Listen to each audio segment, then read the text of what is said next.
ڕێز و سڵاو بۆیەوە بینەران و گوێگرانی خۆشەویستی تەلەڤیزیۆنی کۆمەڵا لەگەڵتاندان بۆ پێشکەشکردنی گەشتی هەواڵەکانی ئەمڕۆی ڕۆژی یەکشەممە. سەرتاش بە سەردێڕی چەند هەواڵێک دەست پێ بکەین. 35هەمین ڕۆژی ناڕزایەتیەکان و پەرەسەندنی گوشارەکان بۆ سەرپارێزەران و کارمەندانی پزیشکی لە ئێران.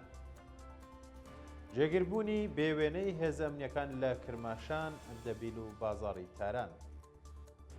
ئازادبوونی کاتی سێ چالاکی مافی ژنان لە شاری سنە. پەیامی سێ زیندانی کورد بۆ پشتیوانی لە ڕۆژئاوا. دەستبەسەرکردنی 15 کەس لە ناڕەزایەتیەکان لە مێردین. بۆ پێشاندان و ڕێپێوانی گەورەی کوردانی چوار پارچەی کوردستان لە شارە جیاجیەکانی جیهان.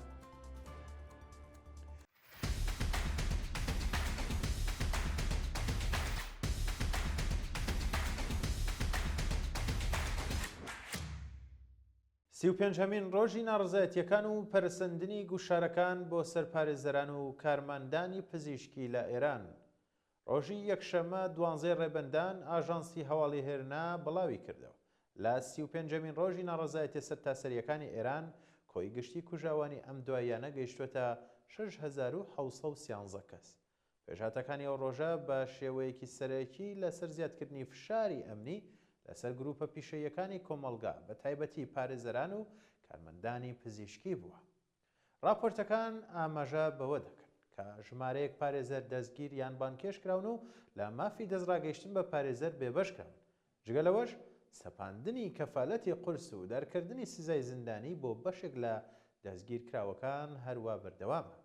لە بواری چاودێری تەندروستیدا سەرڕای ڕەتکردنەوەی فەرمی راپۆرتە مەیدانیەکان ئاماژە بە دەستگیرکردنی ژمارەیەک پزیشک و کارمەندی پزیشکی دەکەن کە بە تۆمەتی چارەسەرکردنی بریندارەکان لە کاتی ناڕزایەتیەکاندا. هەروەها دەست بەسەرکردنی چالاکانی پیشەیی کرێکاری مامۆستایان، خوێندکاران و هاوڵاتیان لە شەڕ و جێجیەکان بەردەوامە و لە هەندێک حاڵەتیشدا دەستگیرکراوەکان بۆ شوێنی نادیار گواستراونەتەوە و ڤیدیۆی بەناو دانپێدانانی زۆرە ملەیان لێ بڵاوکراوەتەوە. جێگیربوونی بێوێنەی هێزە ئەمنیەکان لە کرماشان، ئەردەبیل و بازاڕی تاران. ڕۆژی شەمە 11 ڕێبەندان زۆرێک لە ناوچەکانی ئێران لەوانە کرماشان، ئەردەبیل و بازاڕی تاران کەشێکی بە تەواوی ئەمنێتیان بەسەردا زاڵ بووە. بڵاوپێکردنی بەربڵاوی یەکە تایبەتەکان و هێزەکانی گەشتی پیادە و تۆمبیل لە گەڕەکە پراوێزەکان تا ناوەندە ئاوریەکان. وێنای دۆخێکی ئامادە باشی و نیگەرانی قوڵ و کەشێکی داخراوی شارەکانی بەخۆیەوە گرتووە.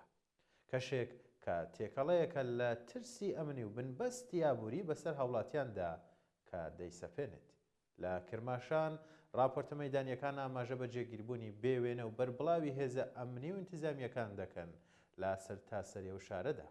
بە وتێشایەت حاڵانیش تەنانەت ئەو شوێنانەی کە پێشتر هیچ هێزێکی ئەمنی لێ نەبووە ئێستا لەژێر کۆنتڕۆڵی ڕاستە و خۆی یەکە تایبەتەکاندان.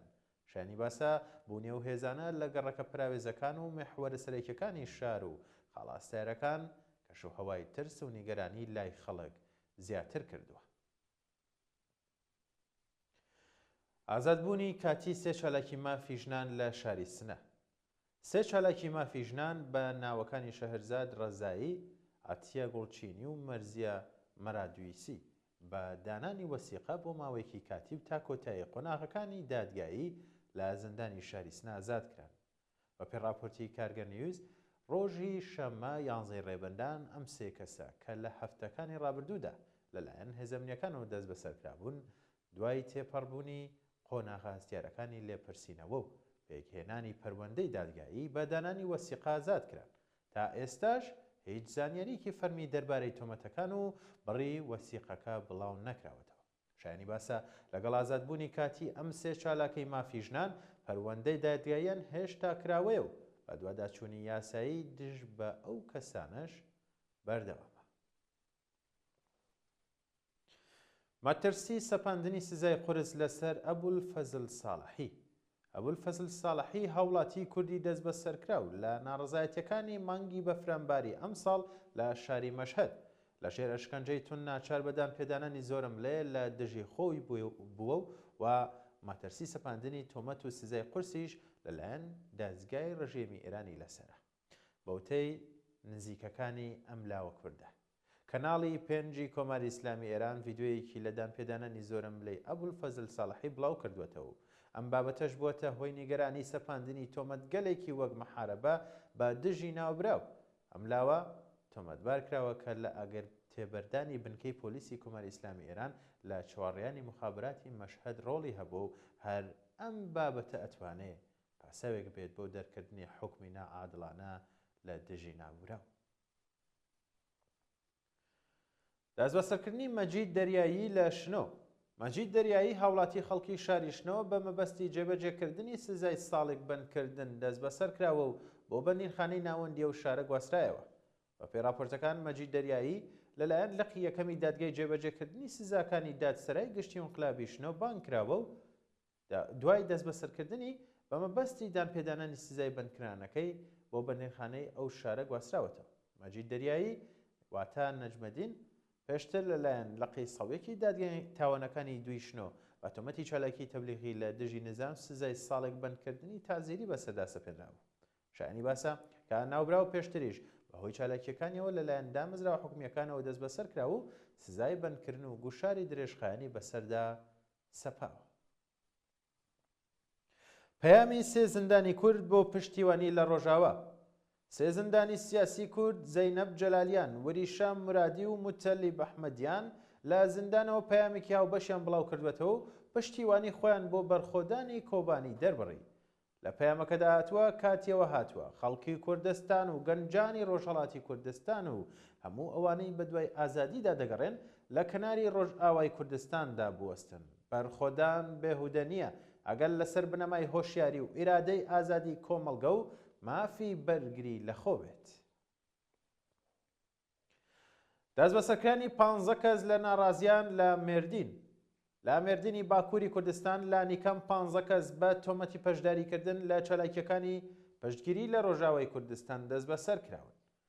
ئێوارەی ڕۆژی شەمە دادگای مێردین دۆسێ 7 کەسی یەکلایی کردەوە کە لە ماوەی ڕابردوودا لە ناوەندی شارەکە و شارۆچکەکانی سەر بە پارێزگای مێردین بەهۆی بەشداریکردن لە چالاکیەکانی دژی هێرشکردنە سەر ڕۆژئاوای کوردستان دەست بەسەر کرابوون.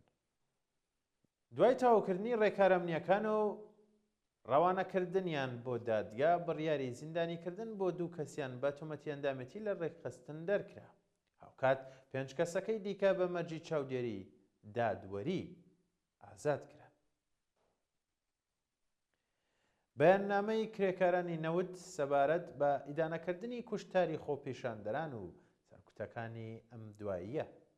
ڕۆژی شەمە 11 ڕێبەردان شۆرای ڕێکخستنی ناڕزایەتیەکانی کرێکارانی گرێبەست و نافەرمی نەوت بەیاننامەیەکی تند و ناڕزایەتیان بڵاو کردوێتەوە و تێیدا ئیدانەی کوشتاری خۆپیشاندەران و سەرکوتەکانی ئەم دواییان کرد و ڕایانگەیاند کە بە هیچ ڕێژێک لە کوشتن ناگەڕێنەوە بۆ بارودۆخی پێشوو.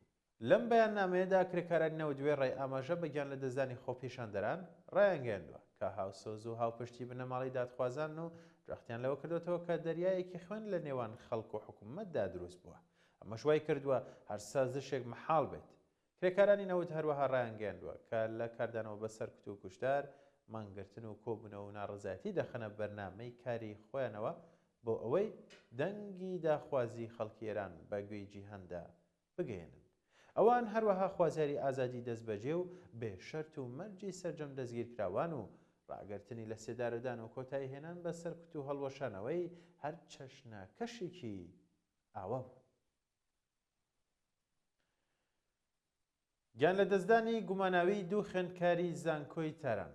بەشێک لە سەرچاوە سربەخۆکانی خوێندکاری ڕۆژی شەمە 11 بەفرەمباری 2026 زاینی هەواڵی گیان لە دەستدانی هاوکات دوو خوێندکاری زانکۆی تارانیان لە 11 ڕەشەمەی 2026 زاینیدا ڕاگەیاند. بە پێم هەواڵانە متەهەرە چالاکی خوێندکاری و خوێندکاری دەرکراوی زانکۆی تاران لە هەژماری خۆی لە تۆڕی کۆمەڵایەتی ئێکس ڕایگەاندووە کە فەرهاد سالاری و ئێرفان تاهرخانی دوو خوێندکاری زانکۆی زانستە پزیشکیەکانی تاران لە یەکێک لە بەشە ناوخۆیەکانی خوێندکاران بە شێوەیەکی کتوپەر گیانیان لەدەستداوە. تا کاتی بڵاوبوونەوەی هەواڵەش بەرپرسانی فەرمی زانکۆیان دامەزراوە بەرپرسەکان ڕوونکردنەوەیان لەبارەی هۆکاری ئەم ڕووداوە یان وردەکاریەکانیەوە نەخستوەتە ڕوو و ئەم هەواڵە لەلایەن دەسەڵاتە فەرمیەکانەوە نە پەشڕاست کراوەتەوە و نە ڕەتێش کراوەتەوە. خۆپیشاندان و ڕێپێوانی گەورەی کوردانی چوار پارچەی کوردستان لە شارە جیاجیەکانی جیهان. ڕۆژی شەممە 31 ژانوێری 2026 زاینی هەزاران کەس لە کوردانی تەرەوگە و هاوڵاتیانی یۆتۆبۆری، ئۆسلۆ، سوئیس و بۆن خۆپیشاندان و ڕێپێوانێکی گەورەیان بۆ پشتیوانی لە یەکێتی نەتەوەی گەلی کورد ڕێکخست. خۆپیشاندان و ڕێپێوانی شاری ئۆتۆبۆری کە نزیکەی 2 کاتژێرونی و بەردەوام بوو بە دروشمی یەکە گەلی کوردیەکە لە کاتژمێر 12 نیوەڕۆ بە کاتی سوید دەستی پێکرد. دوای کۆبوونەوەی جەماوەر خۆپیشاندەران بە ڕێپێوان و دروشمدان بەرەو یەکێک لە ناوەندە سەرەکیەکانی شار بەڕێکەوتن. خۆپیشاندەران لە ماوەی ڕێپێوانەکەدا جەختیان لەسەر یەکێتی نەتەوەی گەلی کورد، هاوبەشبوونی چوار پارچەی کوردستان و پشتیوانی لە ڕۆژئاوا کردووە.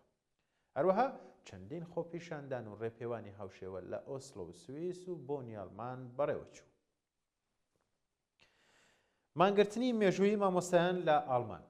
نزیکەی 12,000 مامۆستا و کارمەندی بواری پەروەردە لە ئاڵمان لە ڕێکەوتی 29 ژانوێری 2026 زاینی لە پێناو بەرزکردنەوەی موچە و باشترکردنی مەرجەکانی کار لە مانگرتنێکی سەرانسەریدا ببورن بەشداریان کردووە.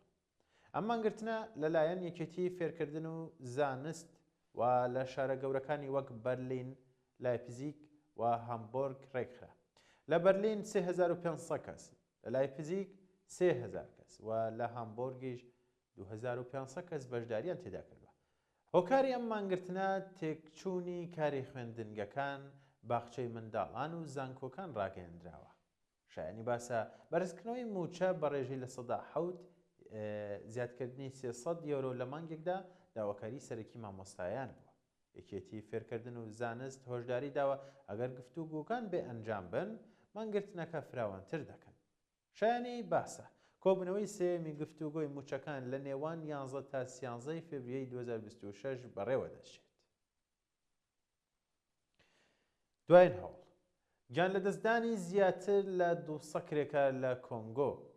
بە دوای ڕووخانی کانێکی کۆلتان لە ڕۆژهەڵاتی کۆماری دیموکراتی کۆنگۆ تاکو ئێستا 227 کرێکار گیانیان لەدەستداوە.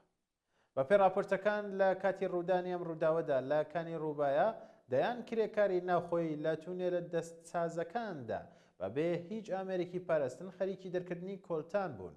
بە پێی وتەی بەپرسانی ناوخۆی بەشێکی گەورە لە دیواری کانەکە لە ناکە و ڕووخاوە و ژمارەیەکی زۆر لە کرێکاران نەیانتوانیوە خۆیان ڕزگار بکەن و کەوتونەتە ژێر هەزاران تۆن خاک و بەردەوە. هەروەها دووری ناوچەکە نەبوونی ڕێگای گونجاو و کەمی ئامێرەکانی فریاکەوتن کاری ڕزگارکردنی زۆر قورستر کردووە. شانی باسە کانی ڕووبایە یەکێکە لە گرنگترین ناوچەکانی دەرکردنی کۆلتان لە جیهاندا. ئەمادەیە دوای پرۆسەکردن دەگۆڕدرێت بۆ فلزێک بە ناوی تانتالۆم کە لە چەندین بواری پیشەسازی وەکو دروستکردنی مۆبایل، کۆمپیوتەر، کەرەسەی ئاسمانی و تۆربینی گازیدا بە شێوەیەکی فراوان بەکاردێت.